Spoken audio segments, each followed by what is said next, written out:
Page number 13,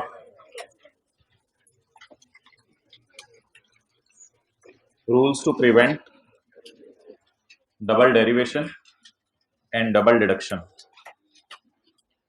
वो क्या rules हैं जो कहते हैं दो दफा कमाना भी नहीं है और डबल खर्चा भी बुक नहीं करना। Rules to prevent double derivation and double deduction. फिर कल वाला डिविडेंड देखते हैं जो हमने शुरू किया था, पेज नंबर 12 है।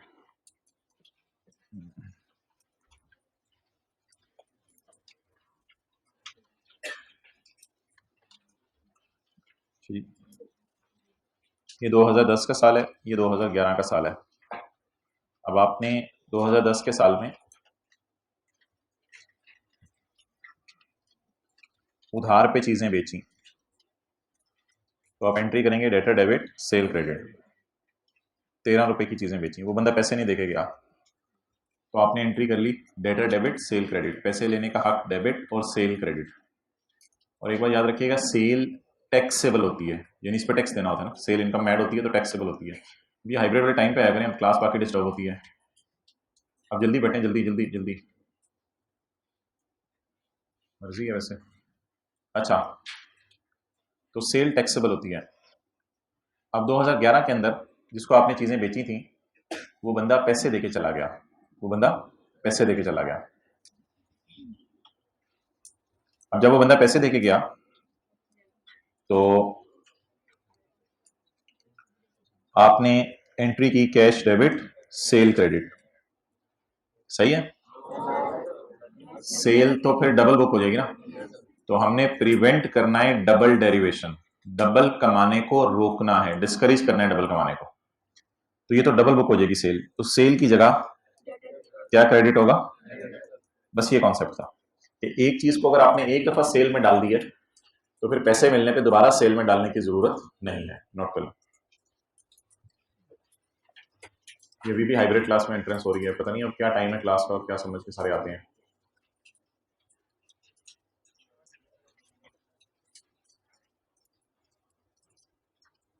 माशाल्लाह अभी भी लोग आ रहे हैं। अब तो होगी वैसे, बहुत होगी।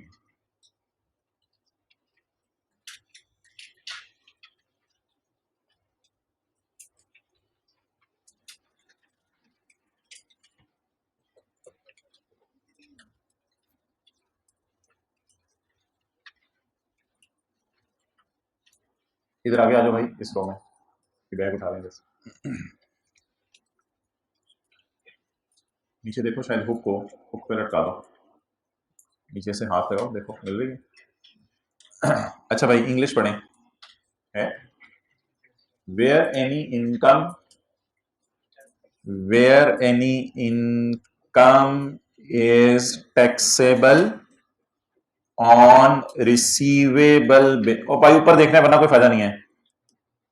Where any income is taxable on receivable base, it will not be taxed again when it is received।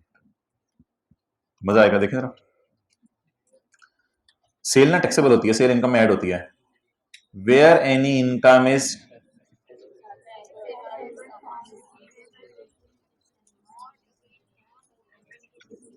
चलिए मुझे बोलने दें।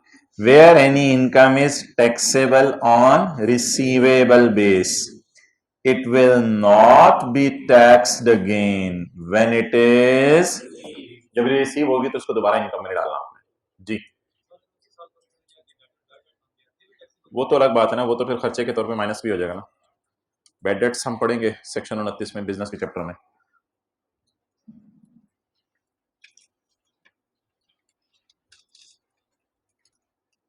If any income is taxed on, it shall not become taxable again on, दोबारा मिलने पे दोबारा tax नहीं लगेगा। वाइस वर्सा को इग्नोर कर देना स्टूडेंट बस। अच्छा नेक्स्ट, सिमिलरली फॉर एक्सपेंसेस, आपने बिजली का बिल पे नहीं किया लेकिन बिजली का बिल आ गया, बिजली का बिल आया 9 रुपए, आपने एंट्री की एक्सपेंस डेबिट, बिजली का बिल पेएबल क्रेडिट। अगले साल आपने बिजली का बिल पे किया, पेएबल को पे किया। जब आपने अगले फर्स्ट रो में आ जाए, टाइम पे आया करें ये क्या, जब आपने अगले साल पे किया तो एक्सपेंस डेबिट, कैश क्रेडिट। ये तो भाई फिर डबल डिडक्शन हो जाएगी। खर्चों के लिए ना टैक्सेबल का लफ्ज यूज नहीं होता, खर्चों के लिए डिडक्शन का लफ्ज यूज होता है। तो ये डबल डिडक्शन हो जाएगी। Rules to prevent double deduction, ऐसे रूल हैं जो डबल डिडक्शन को रोकेंगे। डिडक्शन डबल नहीं होने देनी, डिडक्शन डबल नहीं होने देनी। Rules to prevent double deduction, deduction को डबल। इधर थर्ड रो में बना दें, ये बैग आगे रख लें। ये क्या अपना time, rules to prevent double deduction, deduction को डबल होने से आपने क्या करना है, रोकना है।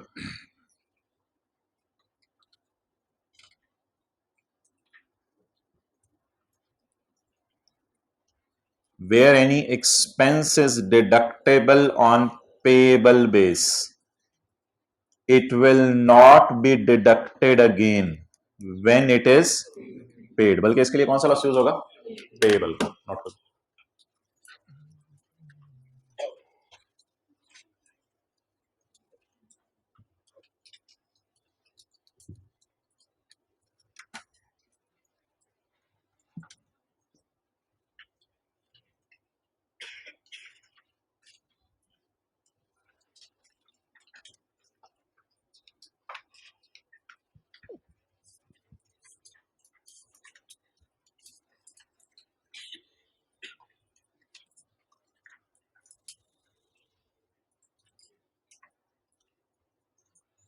जी अंग्रेजी दोबारा पढ़ें। Where any expense is deductible on payable base, it will not be deducted again। और यार बूथे ऊपर, चेहरा शरीफ ऊपर रखा करें।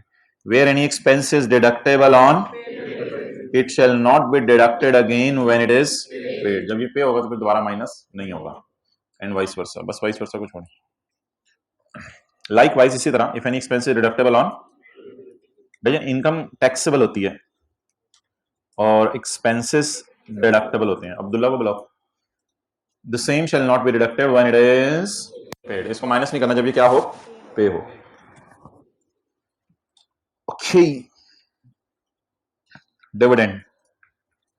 अच्छा ये जो डिविडेंड है ना, इसके लिए जनरल रेट है 15%। लेकिन ऐसे ही कोई dividend paid by independent power producer, वापडा के अलावा अगर कोई बिजली बना रहे हैं, वो कंपनी आपको डिविडेंड दे रही है, तो इसका रेट 7.5% है। ये रेट भी आपने याद नहीं करना, पता नहीं आएगा आपने क्यों सिलेबस में डाला हुआ है। इस सिलेबस में भी नहीं होना चाहिए था रेट, ऐसे ही कंफ्यूजिंग से। और कुछ केसेस में डिविडेंड का रेट बड़ा हाई है, डेट इज 15%। वो भी पता नहीं कोई केसेस होंगे, हमें हमारी बिला से हमें क्या। तो जनरल रेट इज 15%, वो भी आपने याद नहीं करना, that will be given in paper. बहरहाल एक बात याद रखिएगा, अगर 15% के अलावा भी कोई रेट पेपर में दे दे तो फिर वो यूज कीजिएगा, लेकिन जनरल रेट 15% ही है। आज तक 15% रेट उसने दिया। लेकिन एक बात याद रखिएगा, डिविडेंड के ऊपर आपने खुद टैक्स जमा नहीं कराना। Every company paying a dividend shall deduct tax. जब कंपनी आपको डिविडेंड दे रही होगी उसी वक्त टैक्स काट लेगी, उसी वक्त टैक्स काट लेगी। कई मौकों पे ना जिंदगी में टैक्स कटता है, वो हमारे सिलेबस में ज्यादा नहीं है। कई दफा कोई टीवी शो होता है या और कोई ऐसा इवेंट होता है जिसपे किसी को इनाम दिया जाता है। मिसाल के तौर पे किसी को 10 लाख रुपए इनाम दिया, तो उधर भी लाख रुपया काट के उसे 9 लाख ही हम देते हैं, ताकि उसका टैक्स भी कट जाए उधर ही। तो इस तरह कई मौकों पे आप जिंदगी में देखेंगे टैक्स कटता है। सैलरी पे भी शायद आप सुना हो आपने कभी कि टैक्स कट के मिली है। मिसाल के तौर पे आपके घर में कोई कहता है मेरी सैलरी है 70,000, तो जब उसको मिलेगी तो वो घर लेके आएगा 65,000। आप कहेंगे 5,000 रास्ते में क्या जो है वो तुम जो है वो मटन लैम्ब रोस्ट खा के आए हो 5,000 रुपए का, तो वो कहेगा नहीं मटन लैम्ब रोस्ट एफबीआर वालों को भेजा मैंने। 5,000 पे आपको टैक्स कट के मिली है, तो सैलरी भी टैक्स कट के मिलती है, शायद आपने सुना हो लोगों को। इसी तरह अगर आप डिविडेंड कमाएं तो डिविडेंड देने वाला, ये अब हाइब्रिड क्लास में मर्जी से आ रहे हैं, जब मर्जी जो मर्जी। तो डिविडेंड पे जब आप टैक्स देने पे आए तो आप खुद टैक्स नहीं देते, बल्कि कौन टैक्स देता है, कंपनी टैक्स देती है डिविडेंड पे। क्लियर? चलो पॉज कर दो।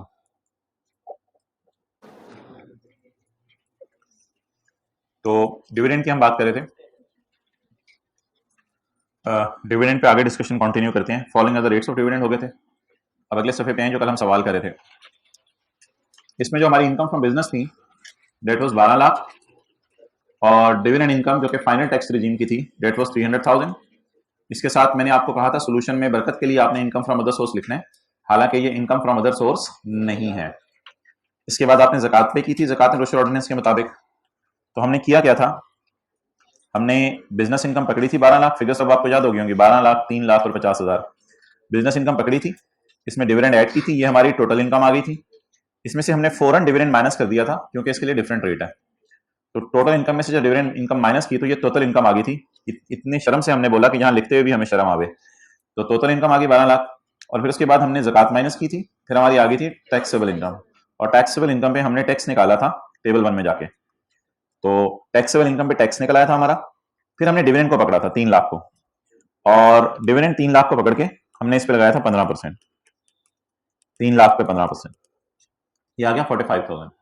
फिर हमने कहा था कि हमारा टैक्स बनता है 98,750। इसमें से हमने 45 जमा नहीं करवाना। इसमें से हमने कितना जमा नहीं करवाना, 45,000 जमा नहीं करवाना, बिकॉज आपको कल जाते हुए एक फिक्रा मैंने बोला था कि कंपनी भी काटती है टैक्स। तो कंपनी ने अगर टैक्स काट लिया है तो ये टैक्स काट के ऑलरेडी हुकूमत के पास पहुंच चुका है, तो पहुंची हुई चीज को पहुंचाया नहीं जाता, वो पहले ही पहुंची हुई है। तो इसलिए मोहतरम 45,000 के टैक्स को कैलकुलेट जरूर करना है, आपने निकालना जरूर है। अच्छा, ये वैसे आप 3 लाख घर नहीं लाए होंगे, 3 लाख तो ये है 300,000 जो आपने कमाया है। इस 300,000 में से माइनस 45,000 आप शायद घर लेके आए हो 2,55,000, बट आपने इधर ऐड पूरा 3 लाख करना है। 3 लाख जो कमाया वो आपने ऐड करना है। ऐड करने के बाद लेस इसलिए करना है कि इसके ऊपर टैक्स ऑलरेडी हुकूमत के खजाने में पहुंच चुका, वो सॉरी 45,000 ऐड करके लेस इसलिए करना है कि ऑलरेडी हुकूमत के खजाने में टैक्स पहुंच चुका है। ऊपर किस लिए लेस किया है कि इस पे टेबल 1 और 2 के रेट ना लग जाए, इस पे लग रेट है। नीचे किस लिए लेस किया कि ऑलरेडी हुकूमत के पास कट के पहुंच चुका है, तो पहुंची हुई चीज को पहुंचाना नहीं होता। और आज आके हमने वही टैक्स जमा कराना है, वो जो ये वाला बचा है, इसको हमने कहा था आज आके डंकी बोर्ड थले। So that is back to pavilion. अच्छा जी, अब ये जो डिविडेंड है इसके अंदर कुछ खसूसियात पाई जा रही हैं। General provisions relating to taxes imposed under section 5। Section 5 is of dividend. Section 7 भी अभी हमने नहीं पढ़ा। डिविडेंड के बारे में कुछ जनरल रूल कहते हैं, मैं आपको बताने लगा हूं। डिविडेंड के बारे में जनरल रूल क्या है।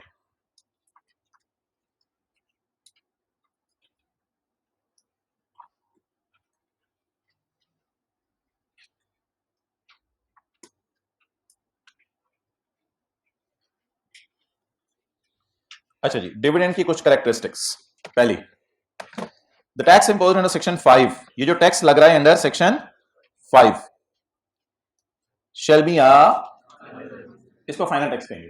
ये डिविडेंड वाला टैक्स से क्या कहेंगे, ये पहली कैरेक्टरिस्टिक। दूसरी, this income shall not B chargeable under any, इस डिविडेंड इनकम को भाई बूते होते हुए देख लिया करो, ये डिविडेंड इनकम आपने किसी हेड में नहीं गिराना, क्योंकि अगर आपने इसको किसी हेड में गिरा दिया तो फिर इस पे कौन से रेट लग जाएंगे, टेबल 1 और 2 वाले। वो वैसे ही बरकत के लिए इनकम फ्रॉम अदर सोर्स का लफ्ज लिखा हुआ है, मेरे ख्याल से वो लिखना नहीं चाहिए, लेकिन आई कैप लिख रहे हैं इसलिए मैं भी लिख रहा हूं, इसलिए आप भी लिखेंगे।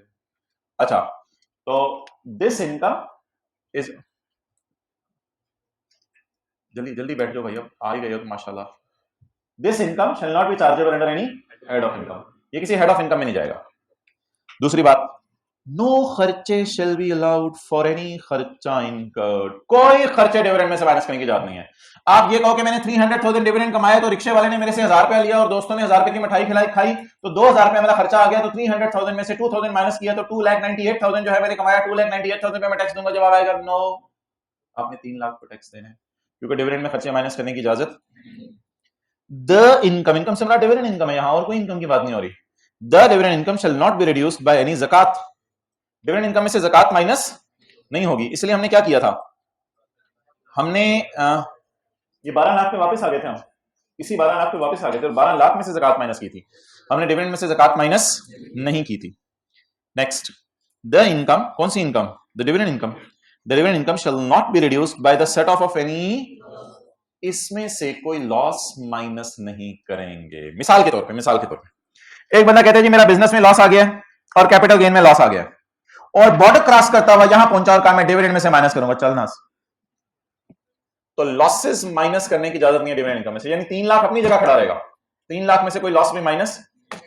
तो जो 3 लाख कल हमने डिविडेंड इनकम कमाई थी, इसमें 4 खासियतें हैं। 300,000 में 4 कैरेक्टरिस्टिक्स हैं। नंबर 1, ये किसी हेड में नहीं जाएगा। नंबर 2, 300,000 में से खर्चे माइनस नहीं होंगे। नंबर 3, इसमें से ज़कात माइनस नहीं होगी। नंबर 4, अगर उस साइड पे लॉस आ गया तो इधर डिविडेंड में से आपके माइनस नहीं होगा। अब तो ये बातें होंगी 300,000 के बारे में। अब थोड़ी बात करते हैं 45,000 के बारे में, जो इसका टैक्स निकला था। द टैक्स डिडक्टेड, जो कट चुके आपका, shall not be reduced by any discount। इसमें से आपको डिस्काउंट नहीं मिलेगा। आप 45,000 की बजाय 44,000 जमा नहीं करा सकते। यू आर सपोज टू पे 45,000 एग्जैक्ट अमाउंट। इसमें से कोई डिस्काउंट वगैरह माइनस नहीं होगा। अगर आपने कोई डिस्काउंट वगैरह देने हैं तो वो हम इनमें दिया करेंगे, ये जो नॉर्मल रिजीम वाली इनकम है इनमें नहीं दिया करेंगे। बल्कि आने वाले दिनों में हम देखेंगे जब डिस्काउंट माइनस करने की बारी आएगी, तो अगर कोई डिस्काउंट हुआ करेगा तो हम वो डिस्काउंट ये यहां लाके माइनस किया करेंगे। फील करें, ये यानी डिविडेंड से पहले माइनस किया करेंगे। डिविडेंड पे डिस्काउंट माइनस करने की इजाजत नहीं है। जब कभी डिस्काउंट आएंगे तो डिस्काउंट्स को हम यहां लाके माइनस करेंगे। क्लियर? अच्छा जी, अब आपने देखा होगा लॉ मेकर का जो लहजा है वो इस वक्त किस रुख की तरफ जा रहा है। यानी वो 3 लाख को सामने रख के कुछ बातें कह रहा है। किसी हेड में नहीं जाएगा, कोई खर्चा नहीं माइनस होंगे। हमने कहा की हो गया ना, ज़कात भी नहीं माइनस होगी। ओ भाई क्या हो गया? ना ना ना, कोई लॉस माइनस नहीं। और भाईजान की हो गया? नहीं, कोई डिस्काउंट नहीं माइनस होगा। देखें, और भाई की हो गया? कहते दोबारा सुनो, किसी हेड में नहीं जाएगा। हमने कहा क्या हो गया भाई, हौसला, और चुप, कोई खर्चे नहीं माइनस होंगे। और भाई क्या? और नहीं, चुप चुप, ज़कात भी नहीं माइनस हो। ओ भाई की, और नहीं भाई, कोई लॉस माइनस नहीं होगा। ओ भाईजान की, और चुप, कोई डिस्काउंट नहीं माइनस होगा। भाई ये थोड़ा सा वो कहना चाह रहा था। तो डिविडेंड किसी हेड में नहीं जाएगा, इसमें से कोई खर्चे माइनस नहीं होंगे, इसमें से ज़कात माइनस नहीं होगी, इसमें से लॉसेस माइनस नहीं होंगे, इसमें से डिस्काउंट माइनस नहीं होगा। यानी 300 और 45,000 को आपको छेड़ने की इजाजत नहीं है। ना छेड़ मलंगानू, you're not supposed to touch them, otherwise they will throw you away। अच्छा जी, पॉइंट नंबर ई फॉर हाथी। अभी 45,000 की बात हो रही है।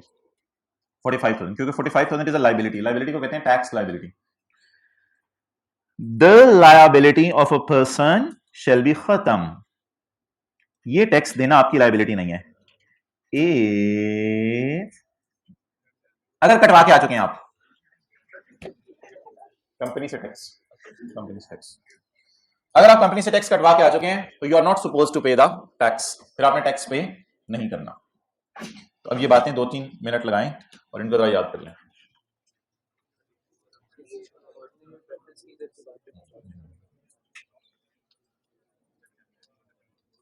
You are doing Kurak with ballpoint? It's an awesome idea.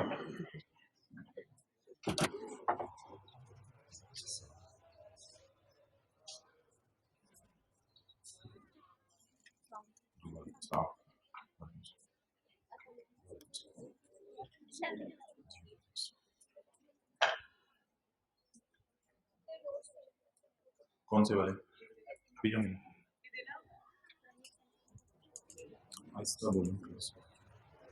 एक नोट्स चाहिए। हाँ, अब्दुल्ला को आज वाले, इनको अंकल को बता दो वो जो आज बांटे हैं।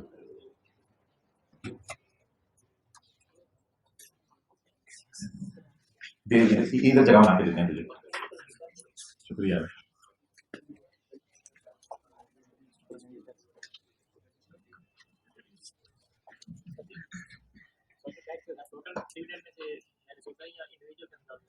हर बंदे का अलग अलग।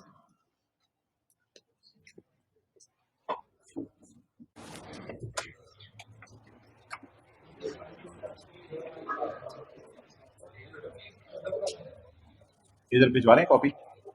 इधर वो उसको मैंने कह दिया, इधर कॉपी एक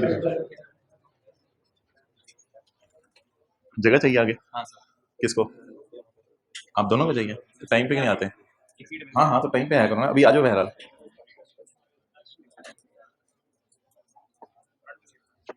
फ्रंट पे तो पता नहीं, मुझे नहीं लग रही। वैसे इधर बना लो, ये बैग दोनों उठा लो उनको जरा, बल्कि इधर कर लो, नजर आने में मसला। इधर आ जाओ, इधर आ जाओ। ये ब्लैक शर्ट के साथ 2 बंदों की जगह। ओके, शुक्रिया भाई। अच्छा जी, 3 लाख के अंदर जो है वो 4 करेक्टरिस्टिक्स हैं, ये किसी हेड में नहीं जाएगा, इसमें से खर्चे माइनस नहीं होंगे, ज़कात माइनस नहीं होगी, लॉस माइनस नहीं होंगे। और 45,000 के अंदर 2 करेक्टरिस्टिक्स हैं, इसमें से डिस्काउंट माइनस नहीं होगा, और 45,000 जो है वो दूसरी बात, हाँ 45,000 जो है वो आपने हुकूमत को जमा नहीं कराना, आपकी लाइबिलिटी क्या समझी जाएगी, डिस्चार्ज समझी जाएगी, अगर टैक्स कट चुका है। तो सीधी बात किया करें, अगर टैक्स कट चुका है। अच्छा, ये पॉइंट एफ से मुझे देखना पड़ेगा किताब में है या नहीं, बहरहाल ये पॉइंट एफ पढ़ लें, डब्बा पढ़ने की जरूरत नहीं। The person will be required to furnish a return of income, आपने साल के आखिर में एक रिटर्न ऑफ इनकम जमा करवानी है। चंद दिन पहले आपने शायद खबरों में सुना हो कि रिटर्न जमा कराने की तारीख में तोसी कर दी गई है। तो वो रिटर्न एक सफ़ा होता है, ये वाला, ये सफ़ा जब आप हुकूमत को जमा करवाते हैं तो it is called as return. इस कैलकुलेशन को हुकूमत को जमा करवाएं, it is called as return. तो ये रिटर्न ऑफ इनकम का पेज आपने हुकूमत को हर साल जमा करवाना होता है। ओके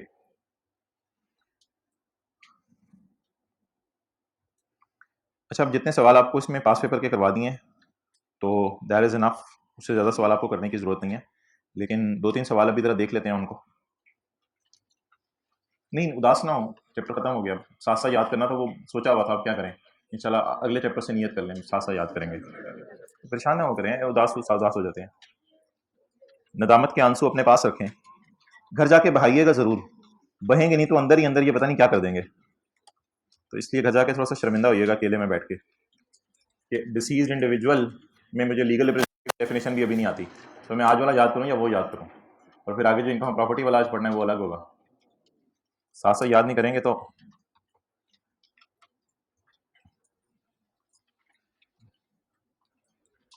अच्छा मोहतरम, शुरू वाले दिनों में हम पढ़ा था हमने, जब आप बड़े पहले 1-2 दिन तैयार हो के आते थे, वो यार चल यार टैक्स पढ़ने चले यार, साथ साथ यार पढ़ेंगे यार। शुरू वाले दिनों में हमने पढ़ा था कि 1 जनवरी 8 को अगर साल हमारा शुरू हो और 31/12/8 को हमारा साल खत्म हो, तो इस 12 महीने को नॉर्मल टैक्स ईयर नहीं कहते बल्कि स्पेशल टैक्स ईयर कहते हैं। इसको डिनोट कैसे करते हैं? एक तो तरीका मैंने आसान बताया था कि 31/12/8 के बाद कौन सा 30 आ रहा है, वो 30/9 आ रहा है। एक तरीका ये बताया था कि 1 जुलाई 8 से 30/9 का साल शुरू हो चुका है। ये दोनों तरीके बताए थे आपको। आप बता दें 31/12/8 के बाद कौन सा 30 आ रहा है? 30/9। तो घर वाले कह रहे होंगे पुत्र पागल हो गया है, ना ऊपर एक 1 जनवरी 8 लिखा हुआ है और 31/12/8 लिखा हुआ है, नीचे 2009 लिख रहा है। आपने कहना मुझे सीए हो गया, बस कोई मसला नहीं, ये बिल्कुल सही है, कोई गलती आपने नहीं की। तो हम इसे डिनोट कैसे किया करेंगे? टैक्स ईयर 2009 से। लोग बातें करते हैं, करते रहें। अच्छा जी, इसके बाद कब साल एंड होगा? 31/12/9 को।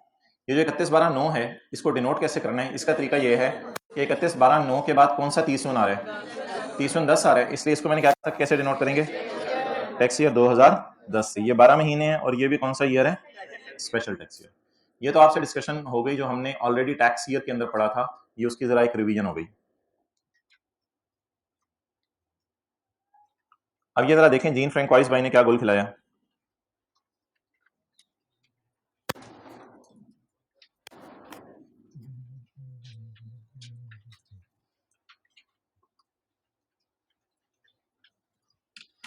ये नंबर ऑफ डेज काउंट करें इसको, मोबाइल छोड़ दें, नंबर ऑफ डेज काउंट करें इसको।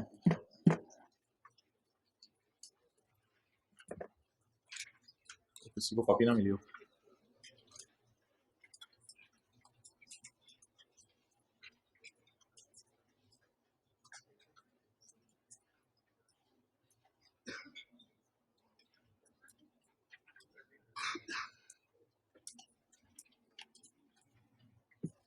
बैग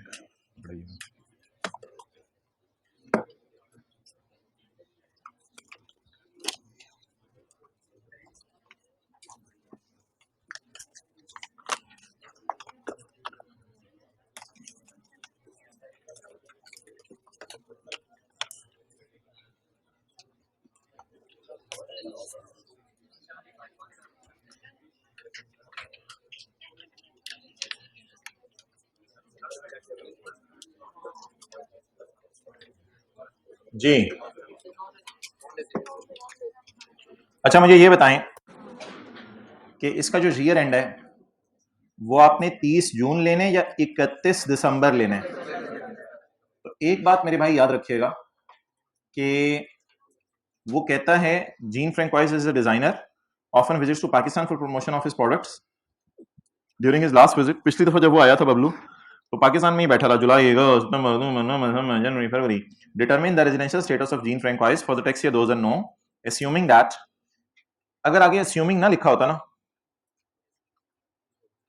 तो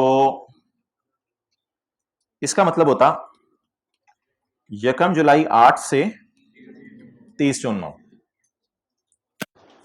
ऐसा ही है ना, क्योंकि फिर नॉर्मल टैक्स ईयर होता ना। फिर अगर आगे वाली लाइन ना लिखी होती तो टैक्स ईयर 9 से क्या मुराद मैंने आपको लिखवाया था पहले दिन से। तो अगली लाइन को इग्नोर कर दें, सवाल के अंदर समझिए ये काली पट्टी नहीं है, तो अगर सवाल के अंदर ये काली पट्टी नहीं है तो फिर ऐसी सूरत के अंदर 2009 के साल से क्या मुराद है, 1 जुलाई 8 को शुरू होगा और 30 जून 9 को खत्म होगा। बट सवाल के अंदर आगे लाइन नहीं, पूरा लाइना लिखा हुआ है उसने। उस लाइन के अंदर वो क्या कह रहा है, उस लाइन के अंदर वो कह रहा है मोहतरम कि एस्यूम करो कि कमिश्नर ने उसको इजाजत दे दी है। इसका मतलब है इजाजत लेने गया होगा, पता नहीं नॉर्मल से स्पेशल की या स्पेशल से नॉर्मल की, देख लेते हैं। कमिश्नर के पास इजाजत वो लेने गया था और इजाजत उसने ली है टू यूज कैलेंडर ईयर। क्या यूज कर ले, कैलेंडर ईयर एज अ। अब अक्सर इस सवाल पे बच्चे पूछते हैं आपको कैसे पता चला 31 दिसंबर ईयर एंड है। भाईजान पूरी दुनिया के कैलेंडर 31 दिसंबर को एंड हो जाते हैं, तो 31 दिसंबर को आप कैलेंडर उतार देते हैं, नहीं उतारते तो आप में मसला है। तो 31 दिसंबर को कैलेंडर ईयर एंड होता है। तो कैलेंडर ईयर को हम कौन सा ईयर ले रहे हैं, special tax year. Calendar year को क्या ले रहे हैं, स्पेशल टैक्स ईयर। अब ये 30 जून फिर हमारा ईयर एंड नहीं है, फिर हमारा ईयर एंड क्या है, तो ये जो मैंने लिखा था ये गलत है। अब पेपर के अंदर आपको दो थॉट्स आ सकती हैं, आपने मुझे बताया दोनों में से कौन सी थॉट सही है। अगर आप इससे मुराद लें 1 जनवरी 2009 से 31/12/2009, तो ये थॉट आपकी इंटायरली गलत है, क्योंकि जो 31/12/9 है ना उसको आप डिनोट टैक्स ईयर 9 से नहीं कर सकते, उसे डिनोट करेंगे टैक्स ईयर 2010 से। और सवाल कह रहे हैं हमारा टैक्स ईयर कौन सा है, उसने डिनोट करने को कहा नहीं, उसने डिनोट करके बता दिया, उसने डिनोट खुद करके बताया। अब अगर आपने 2009 को देख के ये समझा कि जीन फ्रैंकोइस का जो साल है वो 1 जनवरी 9 से 31/12/9 है, तो इसका जवाब आपका गलत है, क्योंकि इसको डिनोट किया जाता है टैक्स ईयर 2010 से। तो फिर जो सेकंड थॉट आपके जहन में आएगी वो ये आएगी, नहीं नहीं नहीं नहीं नहीं, अपने आप को आप कहेंगे बबलू नहीं यार, नहीं ऐसा ना कर, ना छेड़ अपने आप को। फिर आप सोचेंगे चलो मैं देखता हूं, अगर मैं 1 जनवरी 8 से 31/12/8 ईयर एंड लूं अपना, तो क्या इसको मैं डिनोट कर सकता हूं टैक्स ईयर 2009? हाँ, तो क्या इसको डिनोट किया जाएगा टैक्स ईयर 2010 से? जी, ये दो थॉट्स हैं जो आपके जहन में आ सकती हैं, और इसको डिनोट किया जाएगा टैक्स ईयर 2009 से। अब आप इस थॉट को काटा मारेंगे पेपर में अपने जहन में और इस थॉट को टिक करेंगे। अब आप मुझे बता दें मैंने नंबर ऑफ डेज कहां से कहां तक काउंट करने हैं। जनवरी, आप अब भी जुलाई बोल रहे हैं, जनवरी 8 से दिसंबर अच्छा वो जुलाई वाला बोल रहे हो, जनवरी 8 से दिसंबर 8 तक काउंट करूं या जनवरी 2009 से दिसंबर 2009 तक काउंट करूं? ओके, अब मोहतरम 1 जनवरी 8 से 31/12/8, जिसको आप ऐसे भी कह सकते हैं जिस तरह उसने लिखा हुआ है 1 जनवरी x8 से 31/12/x8, इसको आप कहेंगे टैक्स ईयर 2009, स्पेशल है ना, बल्कि इसको आप ऐसे भी लिख सकते हैं टैक्स ईयर 20x9 जो उसने लिखा हुआ है। आप बता दें जी, जनवरी फरवरी मार्च अप्रैल मई जून जुलाई आंडा आंडा आंडा आंडा आंडा 22 31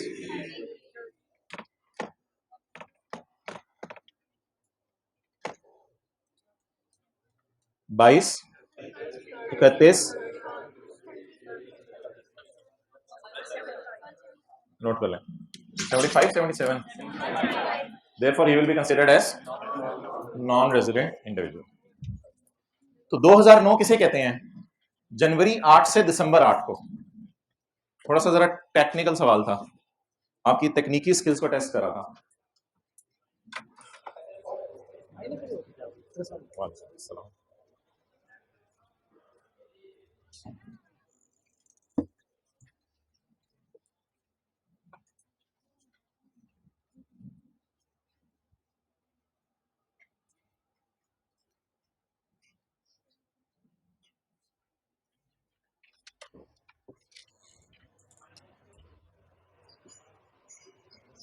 अच्छा,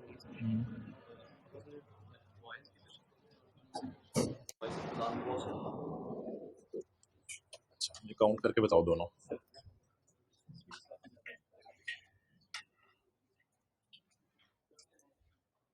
नोट्स नहीं मिले जी।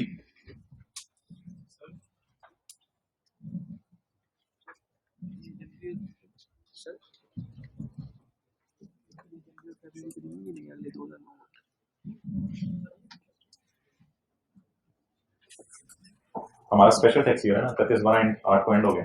अगर जनवरी फरवरी वो पाकिस्तान में रहे भी तो वो अगले साल काउंट करेंगे, इस साल तो नहीं काउंट करेंगे।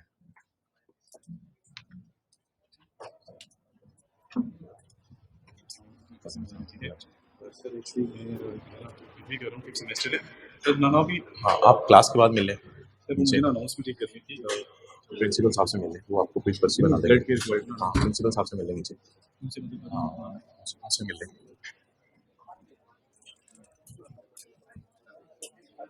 गुड हो गया यार, स्टेटस चेक कर लिया तूने लोगों के? हो गया, मोबाइल यूज करने का अच्छा टाइम मिल जाता है फिर आप लोगों को। ओके, और जब ये टेस्ट का रिजल्ट आते तब पता चल जाता है कौन घर में मोबाइल यूज कर रहा है, कौन पढ़ा है।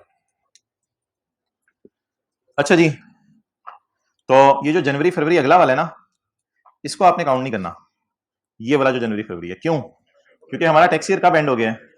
कैलेंडर ईयर 31 दिसंबर को, इसलिए आगे वाला स्टे काउंट करने की जरूरत नहीं है। इसके आंसर में प्रोविजन लिखेंगे, an individual shall be considered as a resident individual if he is present in Pakistan for a period amounting in aggregate to 183 days or more in a tax year in Pakistan, as he stays for a period of 175 days, therefore he will be considered as a non-resident individual. ये कितने marks का यार, मैं मिटा के देख लेता हूँ बबलू, तुझे मारने मैंने, ये लिखा हुआ है 2 मार्क्स, 2 नंबर सवाल है, 2 मार्क्स का सवाल है। अच्छा जी,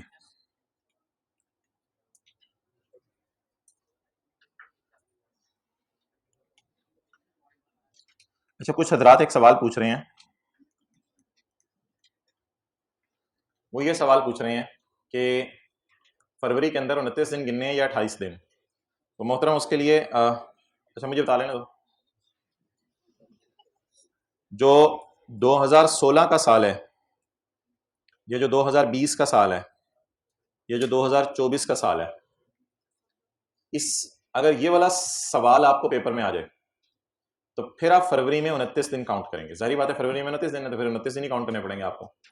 लेकिन मेरे ख्याल से हमें पेपर में जो सवाल आना है वो टैक्स ईयर 2023 का आना है, ऐसे ही है। क्योंकि अब आज जो तारीख है, आज के बाद कौन सा 30 आने, 30 आने ना।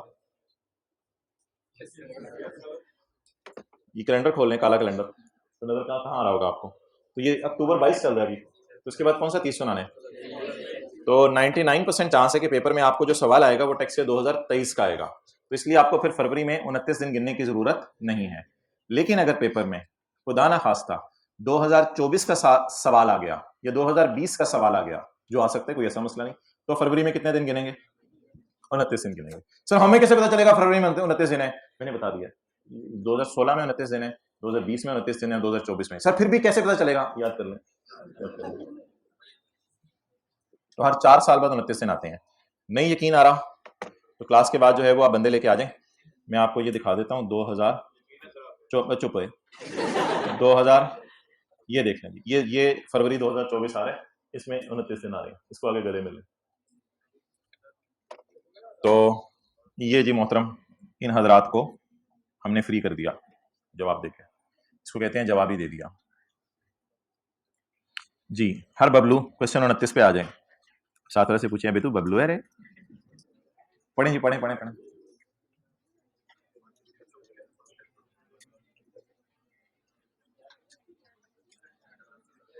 बाकी सवाल इस चैप्टर में करने की जरूरत नहीं, अनलेस के मैं खुद कह दूं कुछ सवाल करें जी भाईजान। General provisions which may apply to income subject to final tax regime. General provisions बताएं जो इनकम फाइनल टैक्स रिजीम में गिरती है उसके लिए। क्या जनरल प्रोविजंस हैं, जनरल रूल्स हैं जो इनकम फाइनल टैक्स रिजीम में गिरती है उसके लिए? बता दें जी क्या रूल है।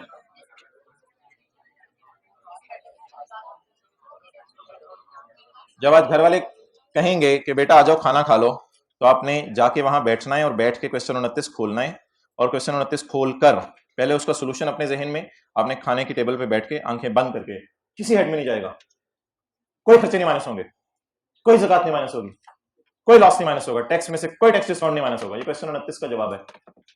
ये टैक्स मैं नहीं जमा कराऊंगा क्योंकि हुकूमत ने काट लिए, काटे हुए क्या जमा कराना, ये सारा आपने बोलना है। घर वाले पूछेंगे बेटा क्या हो गया, मिस ये हो गया।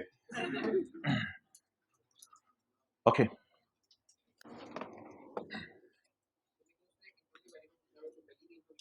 कौन सी वाली? नहीं नहीं नहीं, वो ओवरऑल ही है ना, incomes subject to final tax regime, तो फिर सारी डिस्कशन आ जाएगी, 6 नंबर में बड़ा कम होगा। जी मोहतरम, मैंने आपको कहा था अपनी ज़रूरतों को आगे पीछे करना शुरू कर दें, कोई मिसाल दे दें, किसी ने कोई की हो अपनी ज़रूरत आगे पीछे और टाइम बचाया हो। आप लोगों से बात हुई थी, कोई एक मिसाल दें, तारीखी मिसाल कोई। हाँ जी, भाईजन की मिसाल आ रही है यार सर, एक मिनट कुर्बानी सुनिएगा इनकी। कोई गेम खेलते हैं, ये पता नहीं क्या नाम लिया उन्होंने, तो कहते हैं वो मैंने जो है वो गेम खेलना छोड़ दिया। सीरियसली कितने दिन हो गए जब से क्लासें स्टार्ट हुई हैं? कुछ हो रहे हैं अंदर ही अंदर? क्लास के बाद जरा मिलना। ओके और जी, और सीए करने के लिए आप किस हद तक जा सकते हैं, जल्दी बताएं। मोबाइल का इस्तेमाल कम कर दिया, पहले कितना था अब कितना हो गया है? उनकी तरह का जवाब ना देना। पहले 3-4 घंटे था, अब 1-2 घंटे पे आ गया माशाल्लाह। और जी और तरक्की हो रही है माशाल्लाह। भाई देखें, सेक्रीफाइस तो करनी पड़ती है। अब मुझे कल मजबूरन कहीं रात को 9 बजे जाना पड़ गया, तो अब मैंने फिर गाड़ी में किताब रख ली, फिर जारी बात है वो किताब तो बनानी है, तो वो फिर जहाँ भी कोई टाइम मिलता था गाड़ी रुकती थी तो मैं उसको पढ़ लेता था। तो इसलिए भाई जी कुछ ना कुछ तो करना पड़ता है, इस तरह तो नहीं होगा कि आप बैठे बैठे सब कुछ आपको मिल जाएगा, तो एक एक लम्हा कीमती बनाना पड़ता है ज़िंदगी में। आप तो मोटरसाइकिल पे भी जा रहे हो तो साथ किताब पढ़ियो, हो सकता है कहीं पंचर हो जाए तो बैठे आराम से उधर। नहीं सीरियसली बता रहा हूँ, सीरियसली बता रहा हूँ। और स्टूडेंट लाइफ में हम रखते थे, हर वक्त किताब साथ रखते थे, हत्ता कि अस्पताल भी कभी जाना पड़ जाए किसी का पता करने के लिए तो ऑब्वियसली घर वाले पता कर रहे होते हैं, आप बैठ के पढ़ने साइड पे। मैं सीरियसली बता रहा हूँ, मैं बता रहा हूँ ऐसे नहीं होता सीए। जो साथ वाले है ना इसको सही कर लें जरा। अच्छा ये जो है ना आज आपने किचन में बैठ के ना ये सवाल करना है, क्वेश्चन 25, क्वेश्चन 25 ये फिर इंशाल्लाह ना कल डिस्कस कर लेंगे, स्टोर में बैठ के कर लीजिएगा। क्वेश्चन नंबर 25 चलें जी, बिस्मिल्लाह। अगला चैप्टर शुरू करें जी। नदामत के आंसू थोड़ी देर बहाएं कि सोचा था साथ साथ याद करने, अब चैप्टर खत्म हो रहा है, मैं और मेरी सुस्तियां पता नहीं कहाँ ले जाएंगी मुझे। भाईजान जिसको चैप्टर रिवाइज करने का शौक है वो ऑनलाइन एडमिशन ले ले, इधर सिलेबस खत्म हो जाए बड़ी बात है। There will be no revision of any chapter in whole syllabus, और अगर आपको कोई रिवीजन एक्सपेक्टेड है और किसी और कॉलेज में रिवीजन कराई जाती है तो आप खुशी से आए, आपको आज रिफंड करा के देते हैं, इधर कोई रिवीजन नहीं होगी। Okay section 15, be very clear about this. Section 15 income from property, income from property. अच्छा जी, आपने अपना ऊपर वाला पोर्शन यानी घर का ऊपर वाला पोर्शन किस पे दे दिया? किराए पे दे दिया, और किराए पे दिया आपने जो है वो शाहिद अफरीदी को। भाईजान शाहिद अफरीदी साहब आप तशरीफ ले आए, हम आपको अपना ऊपर वाला पोर्शन खाली कर देते हैं, आप इसमें रहें। 10 महीने का किराया आपको रिसीव हुआ 20 लाख रुपए, और 2 महीने का किराया शाहिद अफरीदी ने कहा भाईजान सॉरी मुझे जरा 1-2 दिन दे दें, शायद मैं मैन ऑफ द मैच बन जाऊंगा कहीं जाके, तो वहां से कुछ पैसे मिलेंगे तो मैं आपको दे सकता हूं, वरना माजरत, तो इंशाल्लाह आपको थोड़ी अरसे में दे दूंगा। तो बाकी 2 महीने का किराया रिसीवेबल है 4 लाख। अब सवाल यह है कि हमारे साल इनकम फ्रॉम प्रॉपर्टी में कितना जाएगा? द रेंट रिसीव्ड और रिसीवेबल दोनों जाएंगे इनकम प्रॉपर्टी के अंदर, चाहे हमें मिल गया नहीं मिला उससे कोई फर्क नहीं पड़ता। हमने कमाया कितना है? 24 lakh. So what is my income from property? 24 lakh, जिसे आप एक्रूअल अकाउंटिंग कहते हैं कि पैसे आए नहीं फिर भी इनकम में डाल दो।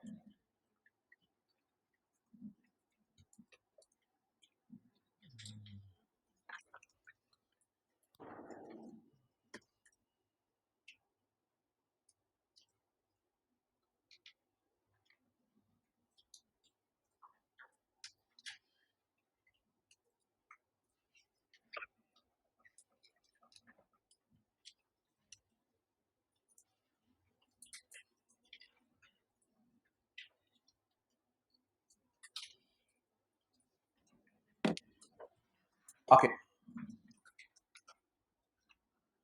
द रेंट रिसीव्ड और receivable by a person for a tax year, इसको तो ब्रैकेट में ले लें, जैसे आप कहते नहीं होते कभी साथ में, तुम तो साइड पे हो, जो इसको थोड़ा साइड पे करें बात को, इसके अलावा पढ़ने जरा ना, क्या करें वैसे बुरा ना आ जाएगा। Shall be chargeable in that year under the head income from property. जो किराया रिसीव होगा या जो रिसीवेबल होगा वो किस हेड में जाएगा?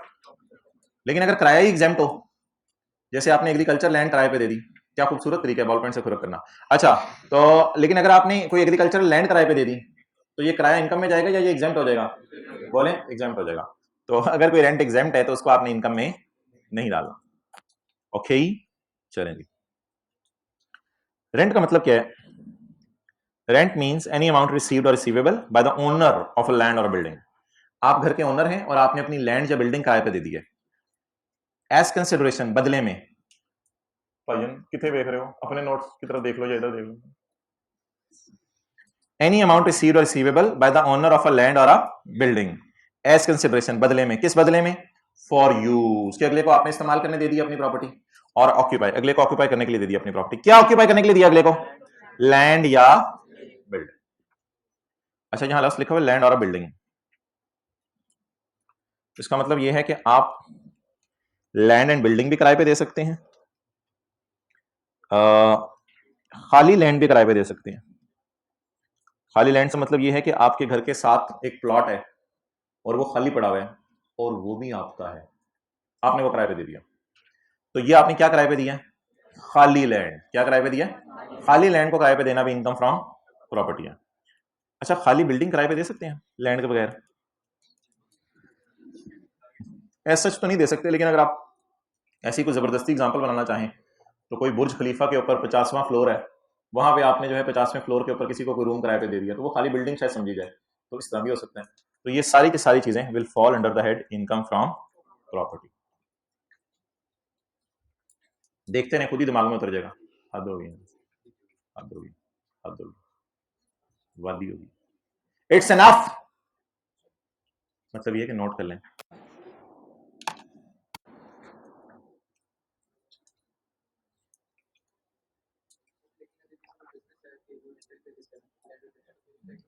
नहीं, प्रॉपर्टी में जाएगा।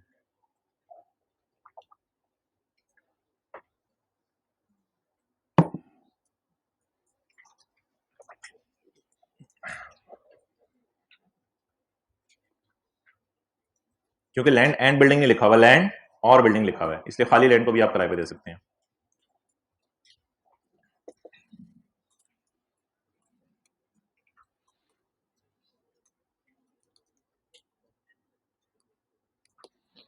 अंजुम साहब owns a house. Akram साहब intends to buy क्या? बिल खराब हो रहा है, जल्दी आ जाओ फिर। Okay, bye bye. अंजुम साहब owns a house. अकरम साहब intends to buy it. अकरम की नजर है इस घर पे। अंजुम या दे दे यार, ये घर तेरी मेहरबानी।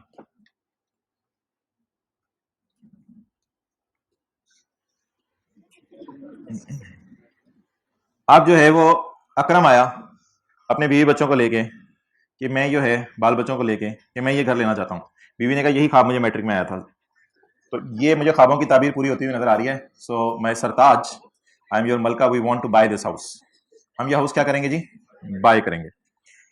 अंजू साहब ने कहा कि जी इसकी प्राइस है 50 लाख। आप अभी ऐसा करें, एडवांस दे दें 10 लाख। जब एडवांस दे दिया 10 लाख, तो लेटर ऑन अकरम ने अपना फैसला बदल लिया। बेटे ने कहा अबू एंटर कहां से होंगे? बेटा तूने बात तो सही की है, मेरा पुत्र है। Later on Akram decided, advance देने के बाद, after paying advance, after paying advance Akram decided not to buy. Akram ने सोचा अब मैं घर बाय नहीं करूंगा। कितने पैसे दे चुके हैं अंजुम को? 10 लाख। कितने और देने थे? 40 लाख। 40 लाख और देने थे, 10 दे चुके हैं। अब ये पैसे बैठे बिठाए अंजुम के पास आ गए, तो अब हमारा जो सोल्यूशन होगा, आंसर, अंजुम की इनकम फ्रॉम प्रॉपर्टी बन जाएगी 10 लाख। ये किराया नहीं है, किराए के अलावा कोई और चीज है जो हम इनकम फ्रॉम प्रॉपर्टी में डालने लगे हैं। इसको डिपॉजिट भी कहते हैं, इसको एडवांस मनी भी कहते हैं। तो ये एडवांस कब्जे में ले लिया जाता है और अंजुम ये पैसे अकरम को वापस नहीं करेगा, नोट विल। पूरे 50 लाख आ गए हैं या 50 लाख में से सिर्फ 10 लाख आए थे?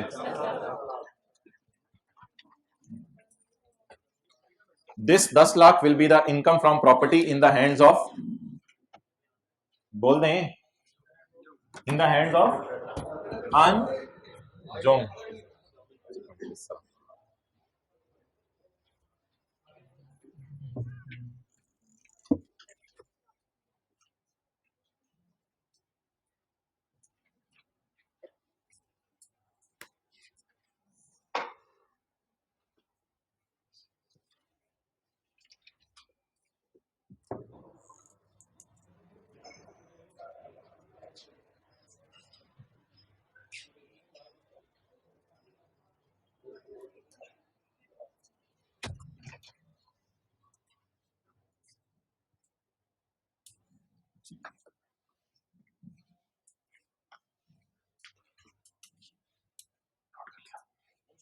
अच्छा बंदा रखा नोट करने के लिए, यार इनको कोई पेन दे दें, वो भाई दे रहे हैं आपको पूरा हाईलाइट कर दिए, जबरदस्त होगी। हाँ ये मैं पढ़ता हूँ अभी।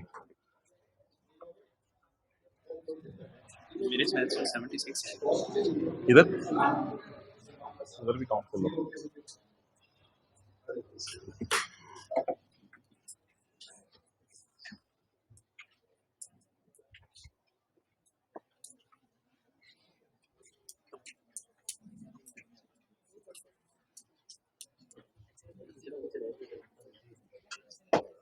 चलें,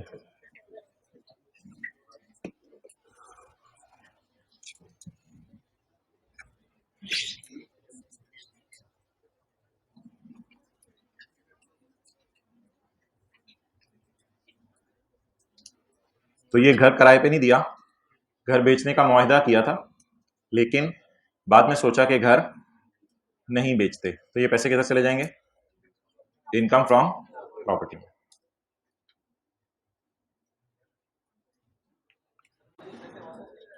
अगर पैसे वापस ले ले तो फिर नहीं जाएंगे इनकम प्रॉपर्टी में।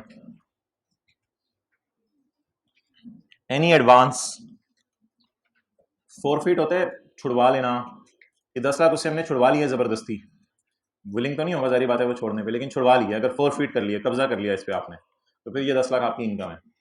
तो 4 फीट करवा लिए, forfeited deposit paid under a contract, एक मुआहदा हुआ था ना फॉर सेल ऑफ लैंड और building, but later on it is not sold, but later on it is not sold, लेकिन बाद में बिका नहीं है और एडवांस पे कब्जा हो गया।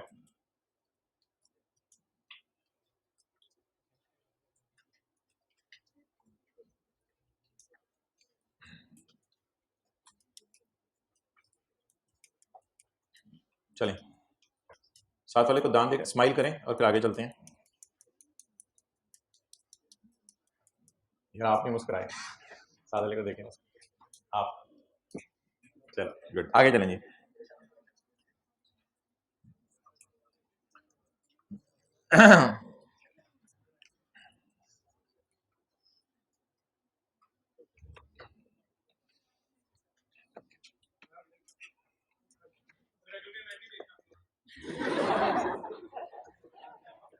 फिर उसको 10 तो नहीं मिलेंगे ना। अच्छा जी, मैं डराया था ना यार। अच्छा आप मुझे ये बताएं भाईजान, आपका नाम? उजैर साहब, कहाँ से तशरीफ लाए हैं? किस इलाके में घर है आपका?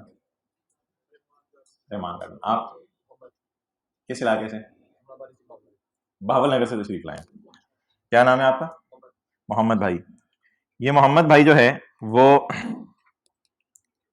इनकी एक फैक्ट्री है बहावल नगर, बहावल नगर में, एक पूरी नगरी है बहावल नगर में, इनकी एक फैक्ट्री है। ये उसकी बिल्डिंग है और ये उसकी मशीन है। तो जिस बिल्डिंग के अंदर मशीन पड़ी हो और मैन्युफैक्चरिंग हो रही हो, उस बिल्डिंग को कहते हैं फैक्ट्री। तो फैक्ट्री इज रेंटेड आउट, क्योंकि आपको पता है ये देखिए आला तालीम हासिल करने के लिए लाहौर आ गए हैं ये, तो फैक्ट्री ये किराए पे दे आए हैं, factory is rented out, factory ये किराए पे दे आए हैं। बिल्डिंग का किराया इनको आ रहा है 6 लाख रुपए और मशीन का किराया इनको आ रहा है 9 लाख रुपए। टोटल किराया कितना आ रहा है 15 लाख। अब लॉ मेकर कहते हैं फैक्ट्री को अगर आपने किराए पे दे दिया, इस पूरे 15 लाख को आप डालेंगे इनकम फ्रॉम अदर सोर्स में। देखने में लग रहा है कि बिल्डिंग का किराया जाना चाहिए इनकम फ्रॉम प्रॉपर्टी में, क्योंकि हमने बिल्डिंग किराए पे दी है। ये चैप्टर याद रखिएगा डील करते हैं लैंड और बिल्डिंग को किराए पे देने पे, लेकिन ये जो मैं भी रूल पढ़ा रहा हूँ ये एक्सेप्शन है इसकी, क्योंकि असल में आपने मशीन किराए पे देना मकसूद था, ना कि लैंड और बिल्डिंग। और जिस बंदे ने किराए पे ली होगी उसने ये देख के नहीं किराए पे ली होगी लैंड एंड बिल्डिंग कैसी है, उसने अंदर पड़ी हुई जो मशीन है उसकी वजह से ये किराया दे रहा है आपको। तो इसलिए लैंड और बिल्डिंग अगर मशीन के साथ किराए पे दे दें तो जितना किराया आएगा सारा का सारा कहां जाएगा, इनकम फ्रॉम।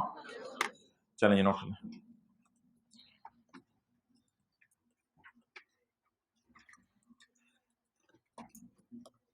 सेक्शन 15 का 3 पढ़े हम।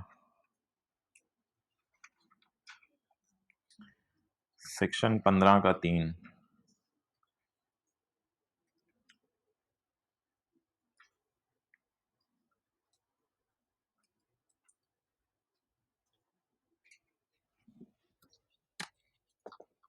अगर आप लैंड एंड बिल्डिंग को प्लांट एंड मशीनरी के साथ किराए पे देंगे तो ये सारा किराया इनकम फ्रॉम अदर सोर्स में जाएगा।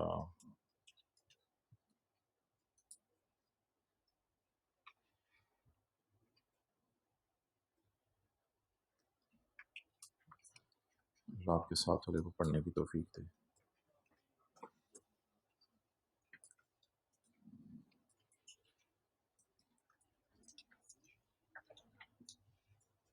जैसे ही साथ वाला मोबाइल पकड़े उसके कान में प्यार से कह दिया करें बेटा अपने फ्यूचर से खेल लो।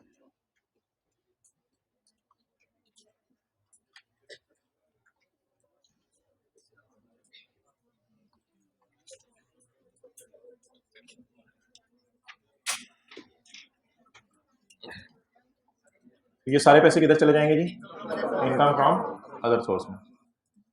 पढ़ें जी। ये गर्मी लग रही है भाई, इसको करो यार 16 पे।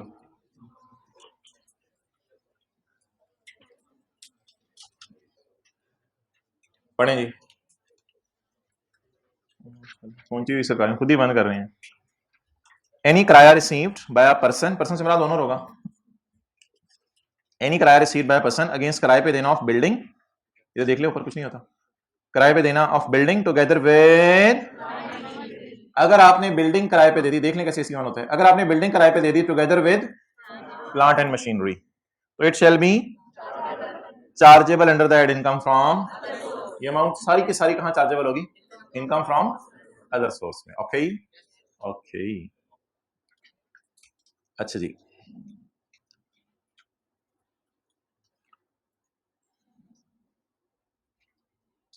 ये आपके जी चाचू हैं,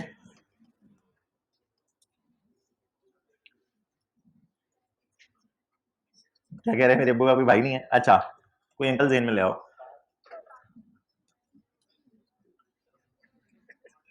ये जी हॉस्टल बनाया है इन्होंने, वो क्या हॉस्टल होगा जिसमें 4 कमरे होंगे। अच्छा तो ये हॉस्टल बनाया इन्होंने, हॉस्टल बना के इन्होंने किराए पे दे दिया। चाचू का लेवल चेक करें आप, चाचू will keep a strong supervision. ये छत पे खड़े होकर हर वक्त ऑब्जर्व किया करेंगे क्या हो रहा है। बड़ों के बारे में तुम मारूंगा मैं तुम्हें। अच्छा जी रूम रेंट, रूम रेंट 20,000 रुपए। अदर सर्विसेज का रेंट, अदर सर्विसेज का रेंट मिसाल के तौर पे वाई फाई, मिसाल के तौर पे चलो सिक्योरिटी गार्ड। आपने जाके चाचू मुझे डर लगता है रूम 1 में, चलो ठीक है इसके कमरे के बाद बंदा खड़ा कर दो ताकि ऑर्डर है। अच्छा सिक्योरिटी गार्ड की सर्विस, कोई क्लीनिंग की सर्विस दी और सर्विस दी, कोई खाने पीने की ये वो लटरम बटरम ब्ला ब्ला यूटिलिटीज की सर्विस दे दी। भाईजान आपके कमरे में बिजली भी आया करेगी, हीटर चल के आया करेगा आपके कमरे के अंदर, और गर्म पानी तो दौड़ के आएगा। अदर सर्विस का किराया चाचू ने कितना लिया 4,000। चाचू को हर कमरे से हर महीने कितने पैसे आ रहे हैं 24,000 रुपए। इसको हम तोड़ेंगे, ये हमारे चाचू की इनकम फ्रॉम, ये हमारे चाचू की इनकम फ्रॉम प्रॉपर्टी है और ये हमारे चाचू की इनकम फ्रॉम अदर सोर्स। यहां वो वाला सूल नहीं लगेगा जो पहले लगा है। यहां रूम का रेंट क्योंकि बिल्डिंग है वो इनकम प्रॉपर्टी में जाएगा और जो अदर सर्विसेज दे रहे हैं चाचू वो उधर जाएगा। अच्छा ये सारा पाया है, इसमें खोया कुछ नहीं है। अभी कल मैं बात करूंगा कि वापडा वालों को बिल भी देंगे, ये भी होगा वो भी होगा, ये सारे वो पैसे हैं जो चाचू हर रूम वाले बंदे से ले रहे हैं। ये इनफ्लो है चाचू का, ये चाची को जाके पूरा 24,000 दे देंगे, चाची को आके पूरा 24,000 दे देंगे। आउटफ्लो अब हम कल इंशाल्लाह माइनस करेंगे इसमें से, ये अभी इनफ्लो है। अभी ये 24,000 है, बाद में बिजली का बिल भी इसमें से पे करेंगे, मकान की कोई रिपेयर हुई वो भी पे करेंगे, वो इंशाल्लाह कल करेंगे जब आप तैयार होके आओगे। अभी आप सिर्फ किसकी बात हम करेंगे, पाया की। कर ले नोट, सर पे ना हाथ फेर दिया करें प्यार से, साथ लेके पुत्र पुत्र कर ले नोट, तेरी मेहरबानी पुत्र। क्या कौन से हेड में जाएगा, क्या चीज कौन से हेड में जाएगी, ये 20,000 इनकम ऑन प्रॉपर्टी में जाएगा और ये 4,000 इनकम फ्रॉम अदर सोर्स में जाएगा।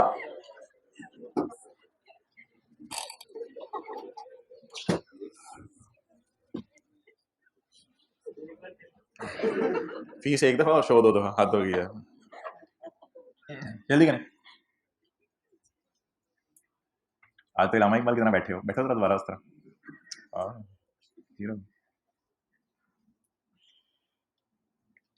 इसमें पूरे 24,000 को नहीं देखना आपने, अलग अलग करके।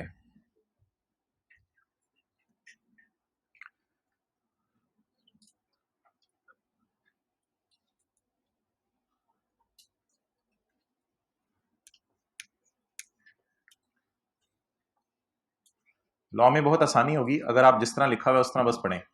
अगर आप घर में जाके ये सोचेंगे ना नहीं मेरे ख्याल से इधर ये होना चाहिए था, तो फिर अपने ख्यालात के अंदर ही गुम रहेंगे, और आपको पता है आपके ख्यालात फिर आपको कहां तक ले जाते हैं, वापस आना भी मुश्किल होता है।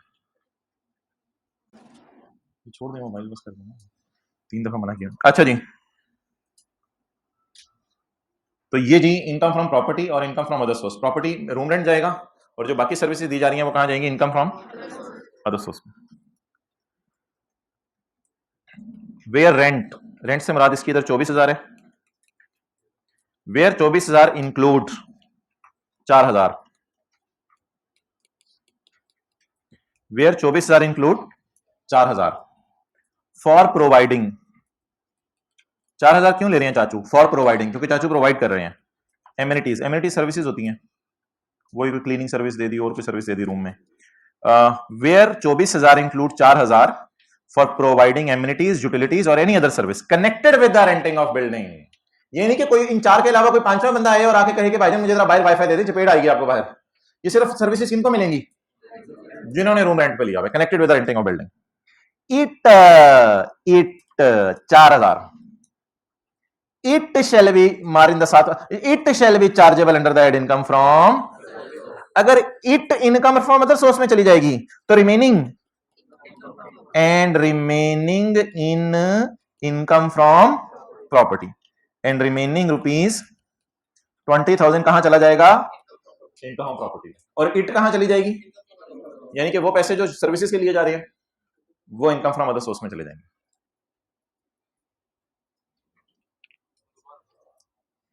जहां देखो इधर दोबारा जिसने पूछा है, जहां 24,000 के किराए में 4,000 का किराया आप उसे सर्विसेज और बिजली वगैरह की मद में ले रहे हैं क्योंकि आपने उसे बिल्डिंग किराए पे दी हुई है, तो ये जो 4,000 है इसको अदर सोर्स में ले जाएं, तो बाकी 20,000 को। अच्छा जी, आखिरी बात जी, आसान सी बात,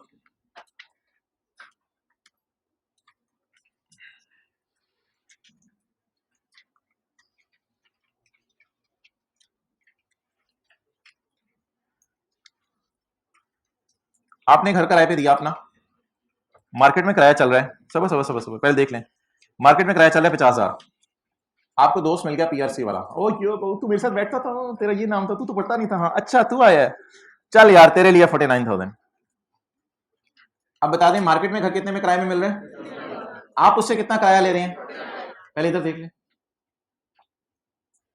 फिर थोड़ी देर बाद आपका ढुस ढुस ढुस दुश्मन आया, आपने एक और घर उसको किराए पे दिया, आपने कहा मार्केट में तो किराया 50,000 है, तेरे लिए 55,000। हो सकता है उसकी मजबूरी हो, उसको घर चाहिए हो, उसे आपने किराया ज्यादा ले लिया, मार्केट से भी ज्यादा ले लिया। अब ये तो हो गया जी हमारा क्वेश्चन। सॉल्यूशन, इनकम हम प्रॉपर्टी में ऐड होगा दोनों में से हायर, ये दो अलग अलग सवाल है ना। पहले केस में हायर क्या है 50,000 और दूसरे के, हालांकि आया आपको कितना है 49,000, लेकिन आप टैक्स किस पे देंगे 50,000, और दुश्मन के केस में देखें 50 और 55 में से हायर। अब आप टैक्स किस पे देंगे? तो ये आपका सोल्यूशन है।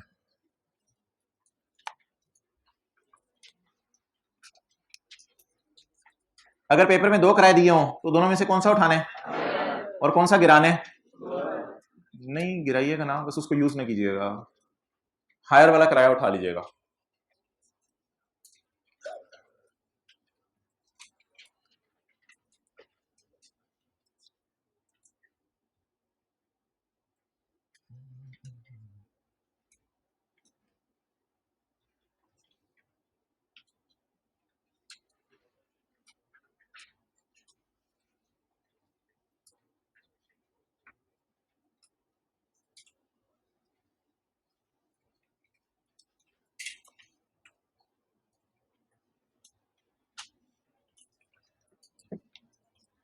The following amount will be added in income. Actual किराया कौन सा होता है? जो आप अगले बंदे से ले रहे हैं। और फेयर मार्केट रेंट क्या होता है? जो मार्केट में किराया चल रहा है। इन दोनों में से आपने कौन सा इनकम में ऐड करना है? हायर ऐड करना है। ले जाइए जी साथ वाले को। कहाँ लेके जाते हैं वैसे? लाइब्रेरी में पढ़ने के लिए? अच्छा अगली क्लास में ले जाते हैं, ले जाएं उसे।